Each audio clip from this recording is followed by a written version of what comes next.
2023. This festival is where y'all display your amazing talents for your artistic skills. Where this experience and practice comes serving as a new opportunity to reveal what you're capable of. And now, we are pleased to have with us all our guests from different schools. When we call out your school, please stand up and wave. Ishmael AA, International School of Ho Chi Minh City, American Academy.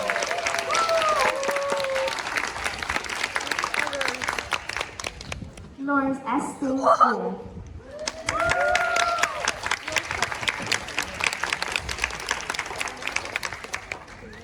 BVIS, British Vietnamese International School.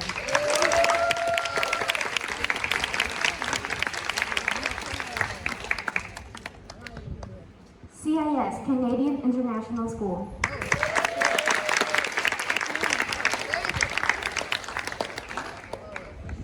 Pennsylvania International American School.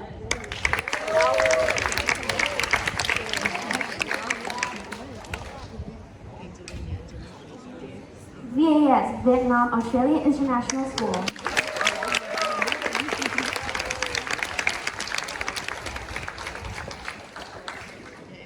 VFIS, Vietnam Finland International School.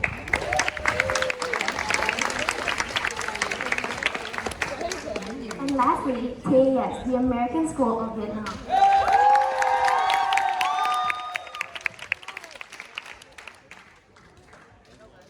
We would like to give a friendly thank you to all participants for taking part in our competition this year.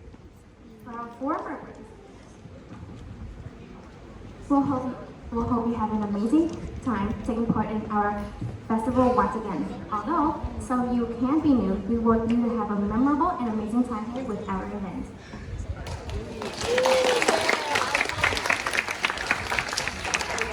And now, prepare for a captivating presentation as our talented student demonstrates the potential of rhythmic gymnastics. Please welcome Cass from grade 2. Give a warm welcome.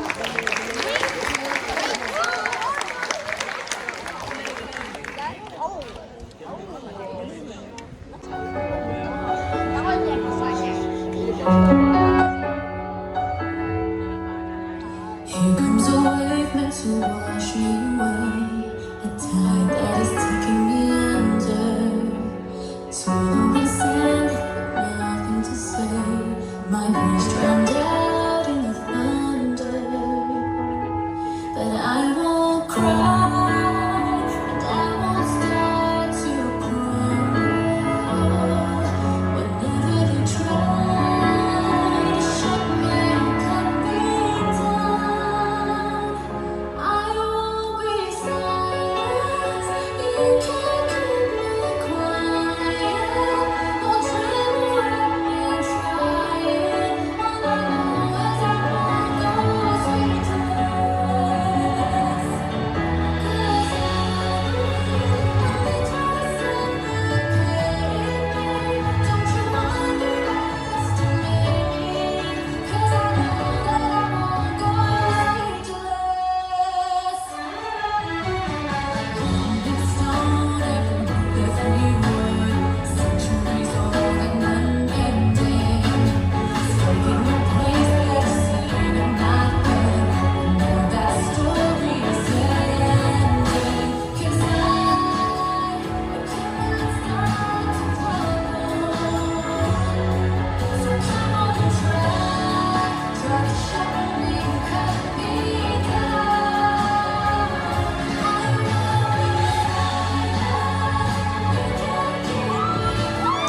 Vice Principal of Middle School High School, for her opening remarks. Please give a round of applause for Ms. Jess O'Kelly.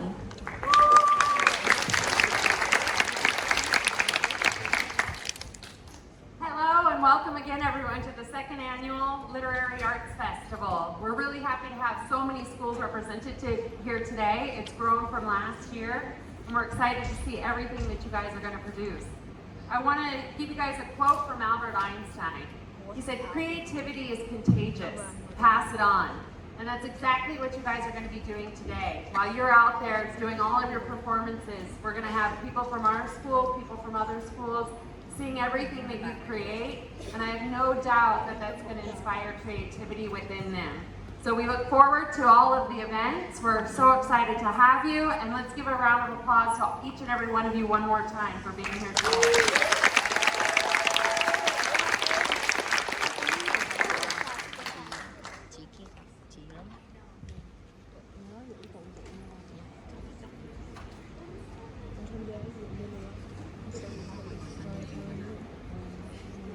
Thank you for that inspiring message. And now, in our festival today, we showcase in many different categories, including declamation, monologue, impromptu speech, canvas painting, chain storytelling, and vocal trio. It is with great excitement that we turn our attention to the talent of our grade 8 dance class. Today, we present a dance number that reflects their creativity, dedication, and joy of movement. Let's welcome our grade 8 dancers and enjoy the magic they bring to the floor. Woo!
And now let's proceed with our first contest, which is Chain Storytelling!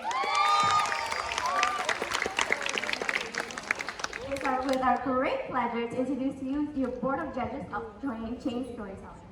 Our first judge is a graduate in Bachelor of Arts from the University of North Carolina at Charlotte, Brian Turner. Ladies and gentlemen, judge number 1!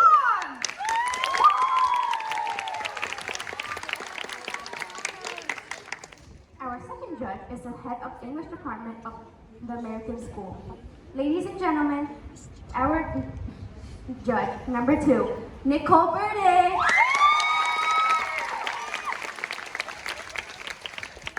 To complete our board of judges for Change Storytelling is a graduate from University of Nevada, Las Vegas, as well as an instructor and a curriculum designer. Our last and final judge, Cassandra Berry.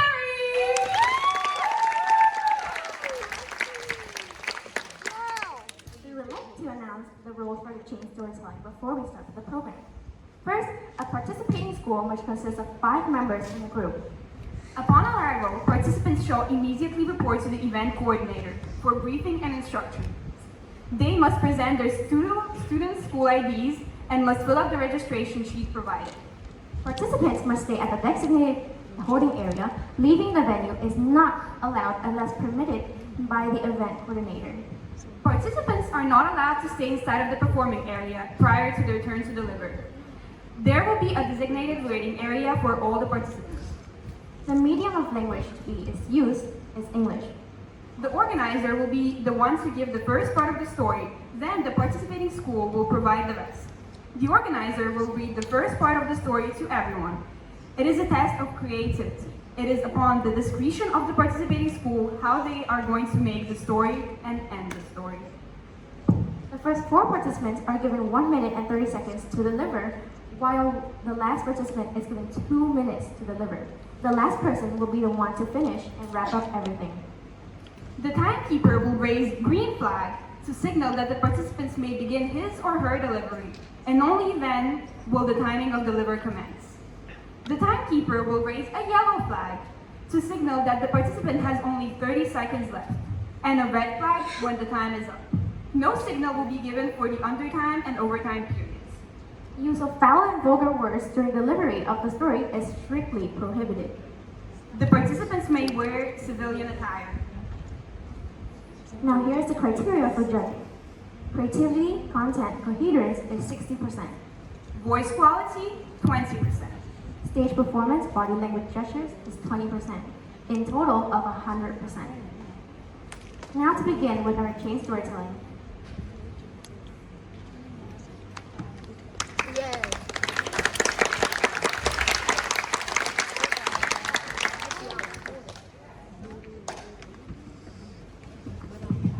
All right, Team Task, Team 3 is going to stay here since they are performing first. The rest of you, you follow me and Eddie to the holding area. Yes. Hello.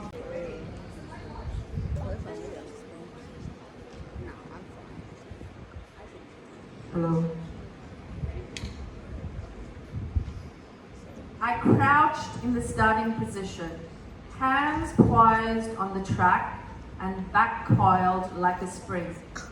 On your mark, get set, the starting gun boomed. I launched myself forward.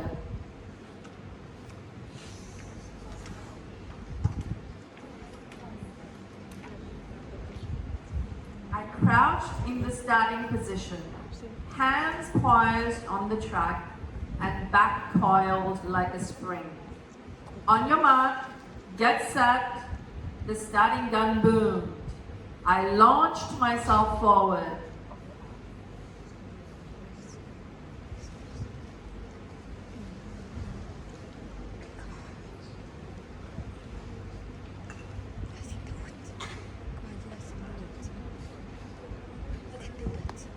On this Monday, I'm gonna have a race, and I'm so nervous for that. I don't know what to do. I was very willing for that, but ideas and bad things come up in my head, and I couldn't sleep that night. Then the next morning, I come to school, and I was preparing for the race.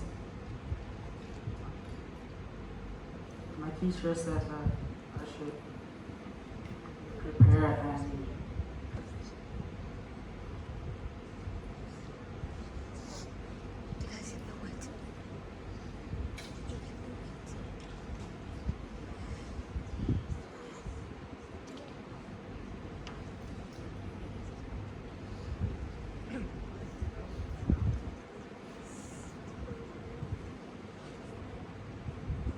I start going to the race and enter the road.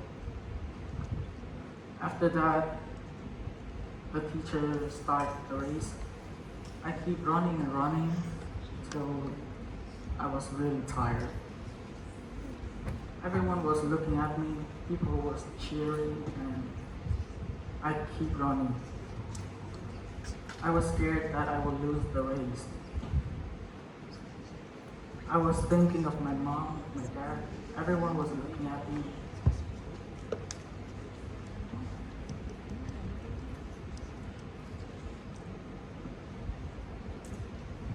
Everyone was looking at me. I was so nervous, and I tried to run faster. Faster and faster. And then, I can't believe it. I stumbled, and I fell down. My legs cracked. I can't believe it. It was so painful. I screamed for help, and people were looking at me. They asked the coordinator, the helper, to come and pick me up. I can't stand up. I think my legs are broken. I cried and cried, knowing that I won't win the first place. Then they picked me to the nurse wing, and I heard that the contest was stopped because I wasn't able to join for a moment. I sat in the nurse wing thinking about the race and my feet. Really, it's very painful. I can't bear it. I should have practiced more and more. Contest was suspended for 3 hours. That time, I went to the hospital, checking, trying for a small hope that I can return to the race. The doctor said I got a strain in the ACL, which is quite bad. My leg cannot fully stretch, but I can still walk for a bit. So my parents came inside the hospital and they cooperate with the doctor to try and at least cure me so I can be able to run for a few more minutes. A miracle happened. The doctor actually solved my surgery temporarily, but I can still attend the race. I returned to the race with all the dedication, and I just have that fighting in my mind that I can do this. Why not? Terry Fox can do it. Why can't I?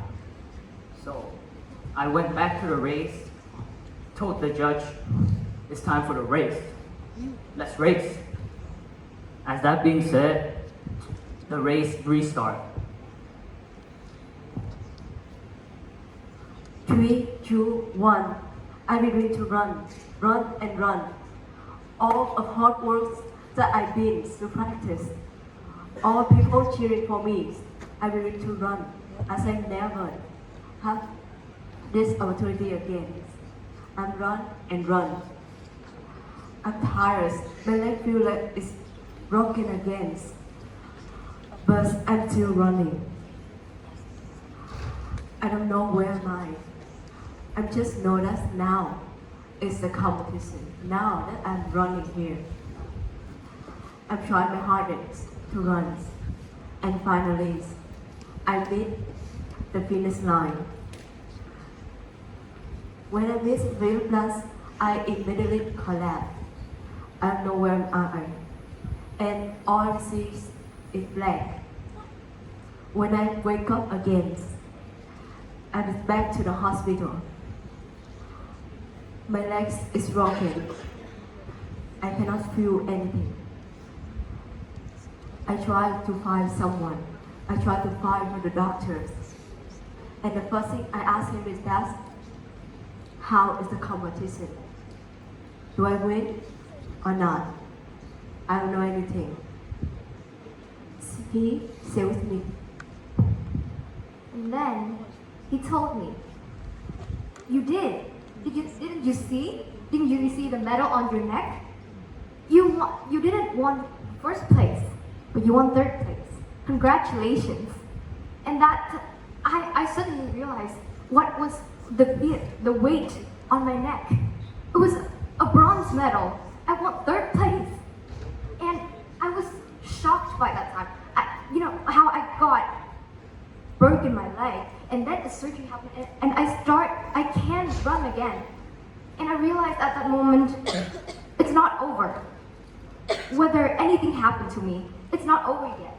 I can still run, and I still broke my leg, and I can still run. And it came to me. I feel so great. I feel so accomplished and proud of myself for my perseverance, for how I was able to complete that race. And then again, from that moment, I always remind myself that no matter how many hardships there will be, when you have believed in yourself, when I have believed in myself, I will always able to accomplish. May not be the first in the first place, but I will be somewhere. I will accomplish. I will something.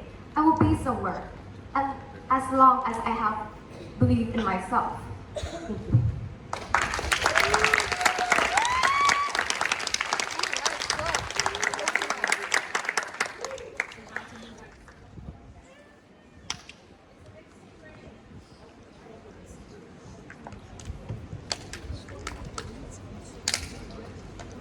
Like a spring.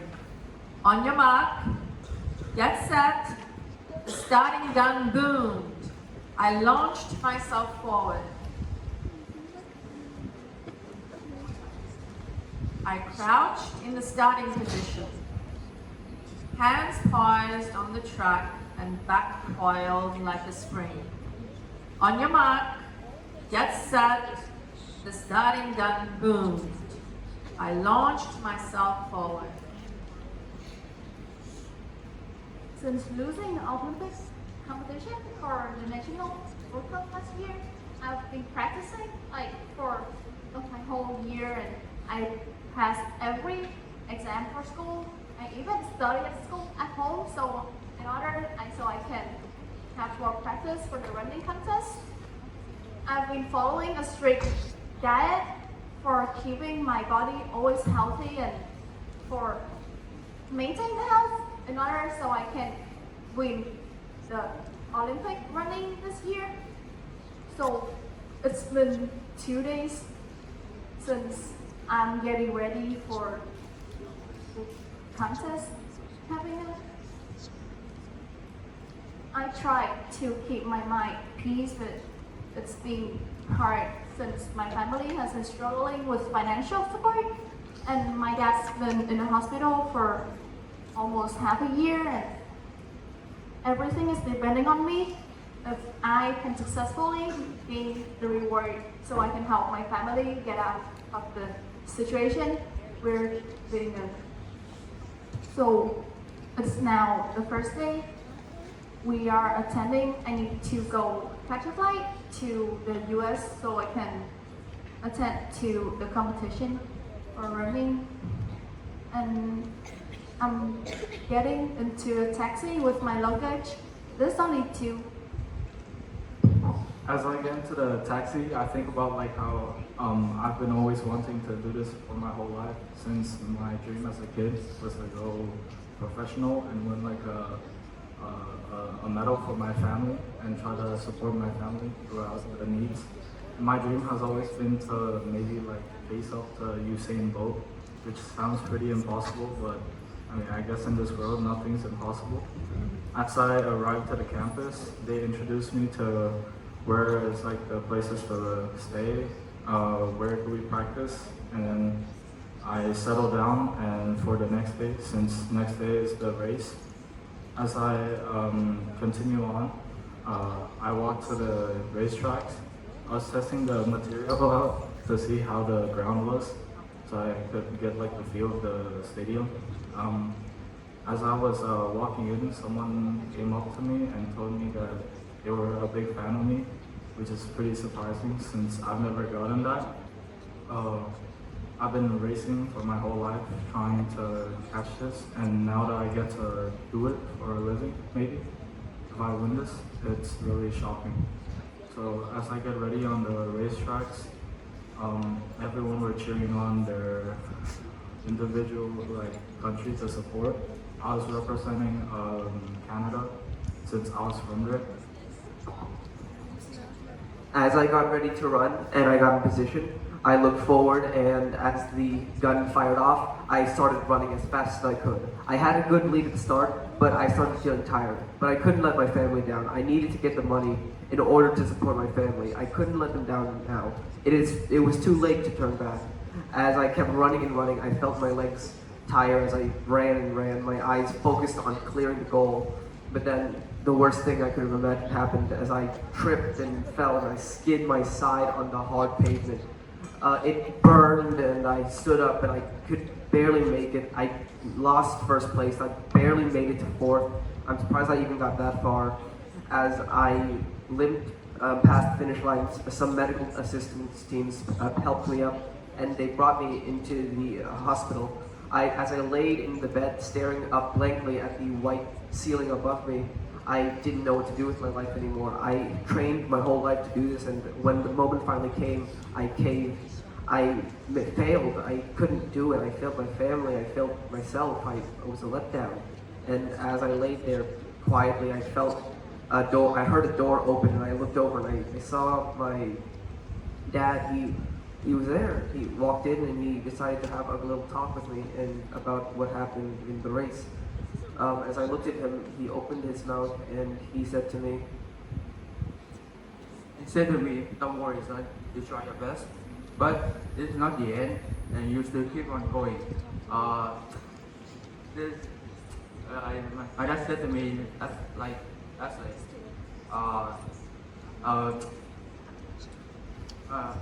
but I cannot pass the fail, but I still fail. I still fail it, but I still keep going. I still training every day, and waiting for next year. And when next year comes, I will be the best, just like Usain Bolt. And when the next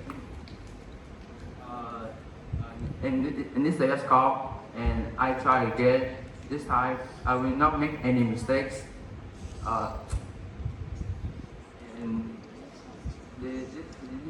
And when I start getting ready, I remember the last year I made a stupid mistake, but this time it will never happen. And when I start running, I immediately run as fast as I can, and I finally reached my goal. I finally become the best, and when I finished, I saw my dad. When I saw my dad, I realized that the whole point of this race wasn't to win money, wasn't to just become a champion. I'm not here to be a winner, not to prove everyone that, oh my God, I'm the best runner in the world. But it's more like to win myself. Because for this whole time when I was training for this race, honestly, there was like hundreds of times when I felt like I could just give up. And yeah, I did, like a little bit. But hey, I realized that maybe becoming a winner isn't just to prove everyone that they're wrong. They're wrong about you. It's more to prove that you are the best version of yourself if you believe it. And it's not depends on what other people think or what other people want. It's what you want. Do you want to become a champion? Do you want to become a winner? If you really want to become a winner, you gotta believe in yourself. And I did. And my dad did. My family did. Although there were moments when I thought that I'm not gonna make it. I'll be the failure of my family. But hey, I wasn't. And actually, I was getting better and better every day. Even though I am the champion, I won the race. But that doesn't mean I'm perfect. That means I should try even harder because there are other people who want to become me. And even though I'm the best, that doesn't mean I'm gonna be the best forever. I have to try every single day. I'm the winner, that doesn't mean that I'll be the winner forever. And I always remind myself, although not only this race, but for every single race for the rest of my life, I've always thought that if I believe in myself, even though if I don't become the winner, I am still the winner of myself and the winner of my family. Thank you so much.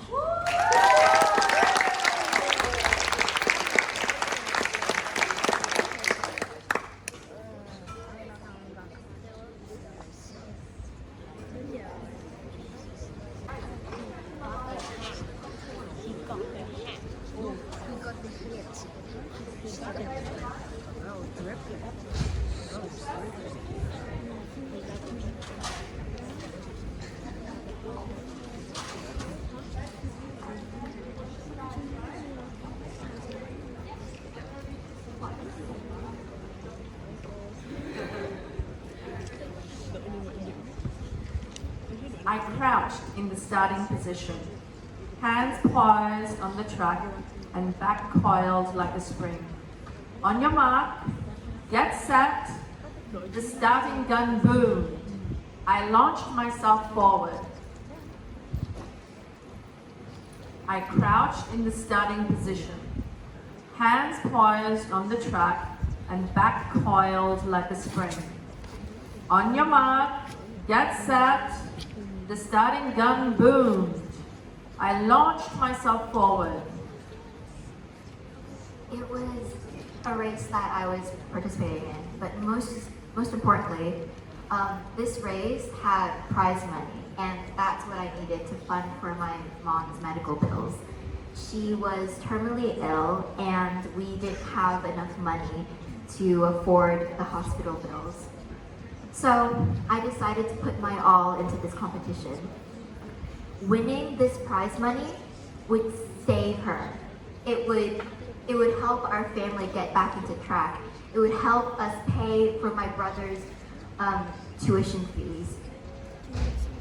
So, eyes ahead, I sprinted. I looked next to me, and there were people running miles ahead. They were fast. I looked around, and I knew I needed to speed up. Luckily, I took some pills earlier. Pills that would help me win this race. So, I ran, and I ran, and I ran, and I ran. I was fast, and I knew it. It wasn't natural at all, and I could feel the effects start to swirl my body. But looking ahead, gasping for air, I knew I needed to get through this for my mom, for my family. So then I just close my eyes and just run. Focus on my breathing, trying to maintain my energy, my rhythm of running. And when I didn't realize it, I was first. The second place was around 10 meters behind me. And I think I would win. And finally could get my friend back in track. But then the side effect of the pill set in. Cramps. Painful cramps started to settle in my leg. I could feel it. It was painful. It really hurt. And I started to slow down. The second place guy started to catch up. 9 meters turned to 8, 37, 23, and he was first again. I'm now second place, and didn't know what to do. So I just tried my best and ignored the pain. But it was just too big to be ignored. So then I get back down to third place, fourth place, and when I didn't realize it, I was now in last place again. I didn't think it would come to this moment, but it was an emergency. I needed this race, or else my mom was not going to be alive anymore. I had another pill in my pocket. The guards, they checked, but the pill, it was so tiny. How could they have known? I felt bad, I felt guilty, but who cares? I want my mom to live. So, I got the pill. I ran, and I looked. No one was paying attention to me. I was the last person. Who cares? I took the pill, I swallowed it really fast, and I ran. It took a few seconds, and it started to take effect. I was the last person until I was not. I was going up really, really, really fast. I got to third place and then second place. And then I saw it. I saw the finishing line, and there was no one above me. I felt it. This victory. This is what my life has been leading up to. I ran. I hit it. I hit the finishing line, and I was first. The audience cheered. Everyone was yelling, "Let's go!" I feel really happy. I did it. I really did it. But there was a weird feeling. There was a weak feeling once I crossed that finish line. Everyone screamed, but I couldn't hear anything. My eyes were all blurred out, and I saw two heads in one person. And so I tried to jump, and I was like, yeah! I fell down, and then everything went black. I woke up, and there was hospital lights up. And I saw those hospital lights, and I was like, what happened to my first place? And I looked around. I looked, and I stood up. And I was trying to stand up when the nurse came in, and she said, "Are you okay, honey?" And then I was like, what happened? I came in first, right? I came in first. But then she was like, sweetie, we took tests with your body, and we realized that you have drugs in your body system. What were you trying to get at? And then I was like, I did not have any drugs. I swear it was my talent. I ran that fast on my own. But she was like, no, honey, the test sheets are here. And so I stood in silence. I couldn't say anything at all. And then I begged down, and I was, please forgive me. My mom is in the same hospital that I am now, and if I did not win this, she would lose her chance of living at all, and I would lose my mom.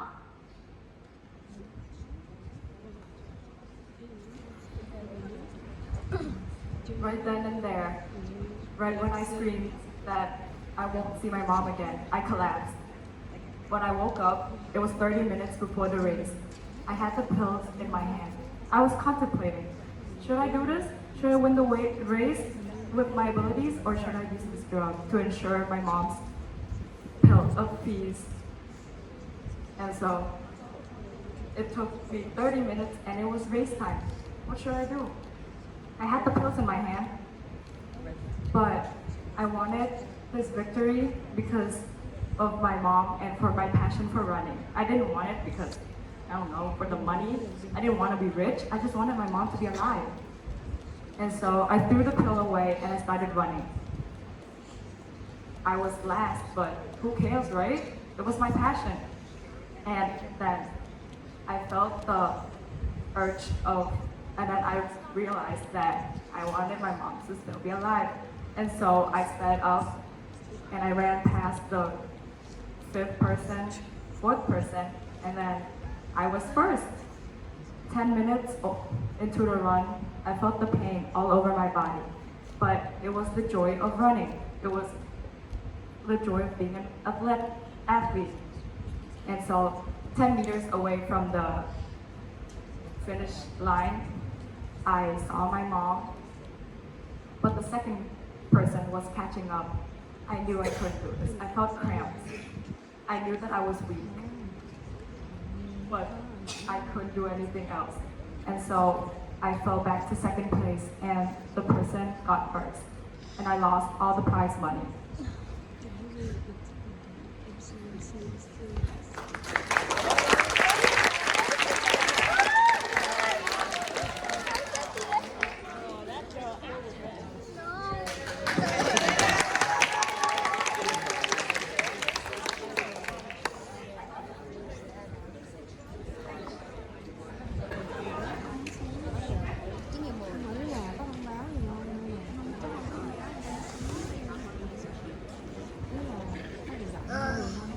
I crouched in the starting position, hands poised on the track and back coiled like a spring.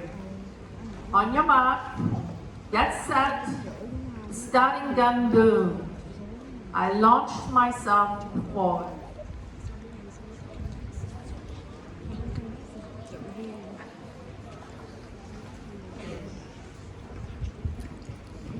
I crouched in the starting position, hands poised on the track and back coiled like a spring. On your mark, get set, starting gun boom. I launched myself forward.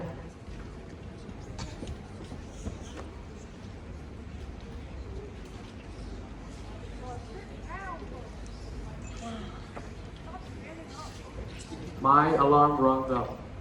I woke up and I realized that it's the first morning, and today is the first morning of the Olympics. Today I'm gonna run. So I packed my clothes and I went to the bathroom to take a shower. I took a shower because it's the only thing that makes me feel relieved and make me feel ready for the morning. My mom called me for breakfast. Today, I had cereal and milk again. It was so boring because I always have cereal and milk for breakfast. But all I want was macaroni and cheese and spaghettis. But my mom didn't care, and she said, go eat your cereal or don't eat. So, there was a bus waiting for me in front of the door. And I was scared because today I had to attend to the Olympics. But I was so happy because today I don't have to study. Don't have to study math, especially math. So I went on the bus and I was ready to run. I also packed my shoes. My family has a running blood of winning the Olympics. My father is a professional Olympics, yet he retired. So it's my role to try to make him proud as a child. And so it's always been pressure on me to be a person who has to live up to his expectations. And so that day, I was nervous. It was at school, and it was a day that would decide if I am worthy of taking on this legacy. It was that day that to the school, and when my coach told me to get ready, is when I was the most nervous. But I have to try my best. I have to give it my all time, all these years of practice, and all the legacy passed after me. I have to do it. And so the time came, the period of this race. I get into my position, and so I will be the starting line. And this is when I noticed my father in the crowd, watching me from far away. He was putting everything on me. I could feel the pressures in his eyes. I get down and carry to the gears on it and start as fast as I can. And that's when this timer counts down. 3, 2, 1. Boom. I pivot over man. I zoom across the room. And that is what I grew across the court. I tried my put my I ran as fast as I could, like a rabbit versus the turtle in that one story. I ran across the track like I was a super racing car. And so when I looked around, I don't even care anymore. I just want to win this. So I ran and ran. A lap, one lap, 2 laps, 3 laps. And I ran. And as soon as I get to the 5th lap, I realized I have already won. There was no one but me, and me only. So the coach told me to, oh, you can just go to the resting place, okay? I said, okay, coach. So I went to the coach, I went to the resting place, and I sat there drinking all the water bottles we got, because I was that thirsty from running. So after a peaceful rest, they finally announced the prizes.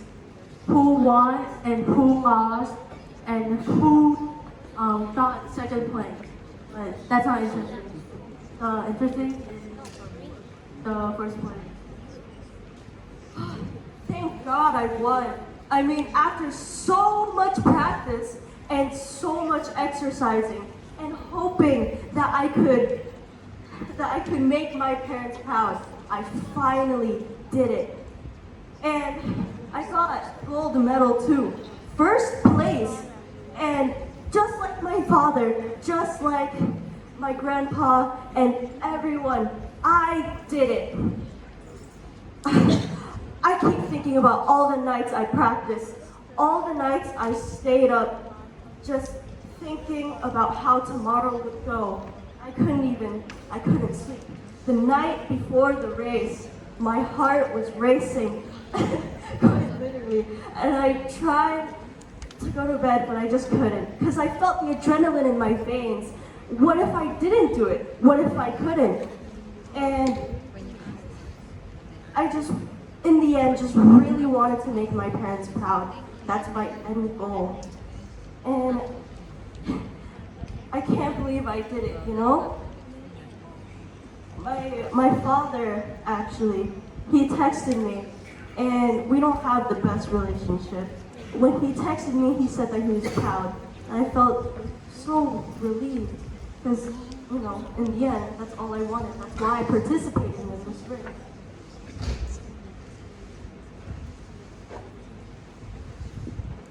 And then I realized that hard work will always pay off. Even though you go in a big competition, always clear your mind, clear your soul, and relax. Inhale and exhale so you don't get nervous before the competition. But actually, since my bloodline, my grandparents, my parents was the Olympics athletics, I actually carried the bloodlines. So, but it doesn't mean that, even though I have the advantage, the legacy, but it doesn't mean that I've been subjective that we're gonna win. I think I'm gonna take these opportunities of having parents as a champions of Olympics and then act as their advisors and then practice it every single day, every single night, and never give up. And I believe that never compare your day 1 to day 100. Probably my parents are champions because they work hard every single day and then never give up. And me too. I never give up. I have my parents' willpower. It is my engine, my motivation. And this Olympics competition is my chance to do it. And I'm really proud of it.